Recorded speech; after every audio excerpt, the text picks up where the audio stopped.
This year is Beethoven's 250th birthday, and to celebrate, two Chinese musicians, brother and sister Rosalind and Kemen Zhang, mobilized musicians in China and the United States for a very special performance on Zoom. I'm James Chow, and this is Beethoven, US-China style, in lockdown in 2020.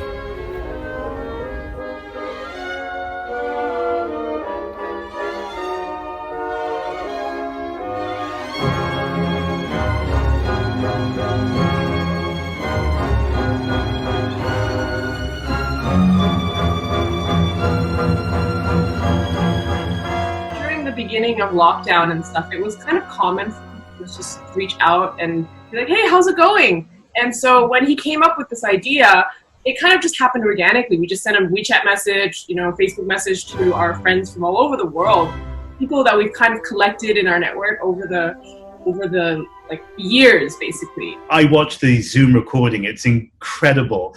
Where did you draw these musicians from, your friends?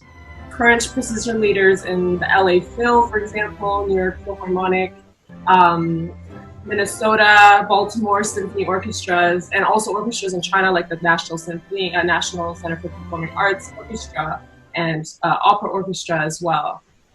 So East meets West. People from all over the world actually joined in.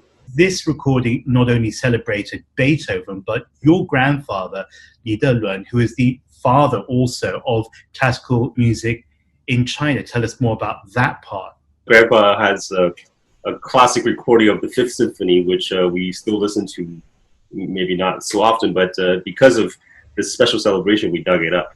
Yeah. You want to show them the tapes? They happen to be on these cassette tapes, and I mean, I don't know how many people still have cassette players at home, but because we don't throw anything out in this household, we luckily still had this ability to play it. And because they come in the set of all 9 symphonies, I took out the one for the 5th, I put on the player, and I recorded it on my iPad just with a voice recorder note and sent it out to my friends. But there's something else as well, which I think had to do with the baton that was used by your conductor on the Zoom recording. Yeah, our conductor is Mr. Li Qincao, who is currently the principal conductor of the China National Symphony. After Grandpa passed away, they had an event to pass down the baton, quite literally, to the next conductor. And Li Qincao is one of his favorite students. The Beethoven Fifth is special not only to your family, it's special to millions of people right around the world, but it does hold this special place in the body of work that your grandfather achieved over the years, not only in 1983, but I think even earlier than that.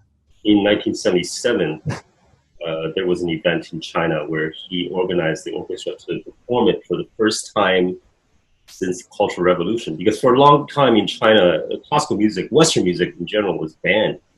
They were not allowed to even practice anything written by a classical composer. He secretly orchestrated everyone to rehearse the Symphony No. 5, and then he asked the authorities, it's an important day for Beethoven. It's the 150th anniversary. And for the longest time, he did not get approvals. So everybody thought this concert on this day was going to be a bunch of Chinese music, and nobody really cared until the day before the actual concert. Finally, he got approvals for, you can perform Beethoven. In 1977, not a lot of people in China would have had access to a television, which is probably why this recording was broadcast on radio. Millions of people, hundreds of millions of people had access to that. Hearing the strains of Beethoven coming out of their radio boxes, what do you think that did for their mind? I know for a fact that I heard from some uncles, they thought it was a mistake. They thought the radio somehow got hijacked by the enemies, and it was foreign spies tapping into our system, and wow, how come there's now Western music? But then after they realized it's actually China, and it's China's own symphony orchestra playing it. We're living through the biggest threat to humanity in modern peacetime history. This global pandemic has brought us to our knees and put us in this permanent state of grief and mourning. What do you think music has to offer at this time?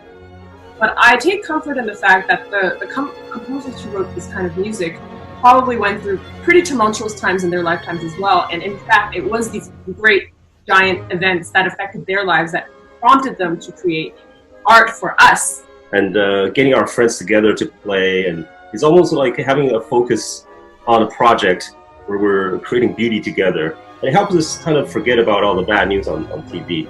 It's kind of a virtual musical hug, if you will. So while most things we do in life is about how we survive, how we live, music is one of the few things in humanity that is about why. I am James Chow. You're watching The China Current. Follow us on social media @The China Current.